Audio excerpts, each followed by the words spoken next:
مجھے تو یہی سمجھ آتی ہے کہ ہمیں یہ کرنا چاہیے، واللہ اعلم۔ کچھ مویشی پال حضرات گدوں کے فارم بنانے کے بارے میں سوچ رہے ہیں، جو گدے پالیں گے اور پھر ان کو چائنا ایکسپورٹ کریں گے، جن کا گوشت کھانے کے طور پر استعمال ہوگا۔ سبحان اللہ، کیا ایسے فارم بنانا جائز ہے؟ جبکہ وہ سوچ رہے ہیں کہ ہم تو زندہ جانور بھیج رہے ہیں، گوشت تو نہیں، جبکہ ان کے علم ہے کہ اس کا گوشت کھانے کے لیے استعمال ہوگا۔ یہ تو ایسے ہی ہیلا ہے نا۔ بات یہ ہے کہ آپ شراب ایکسپورٹ کریں، کون سا ہم کھا رہے ہیں، ہم پی رہے ہیں، یا آپ کوئی ایسا کانٹینٹ ایکسپورٹ کریں۔ میں صرف مسئلے کو سمجھنے کے لیے عرض کر رہا ہوں۔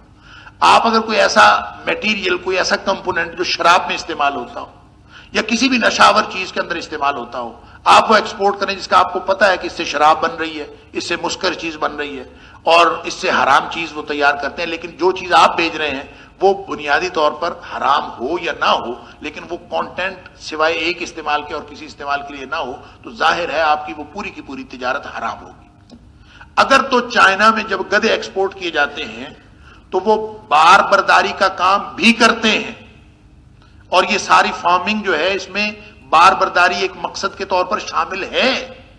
اگر ایسا ہے تو پھر اس کاروبار کو مطلقاً حرام نہیں قرار دیا جا سکتا، لیکن اگر اس کا واحد استعمال یہی ہے کہ آپ ایکسپورٹ کرتے ہیں اور وہاں پہ گدے کھائے جاتے ہیں تو پھر یہ حرام ہوگا، پھر اس سے بچنا چاہیے۔ یہ سچویشن کا فرق ہے، آپ خود فیصلہ کر لیجئے جو بھی سچویشن ہے۔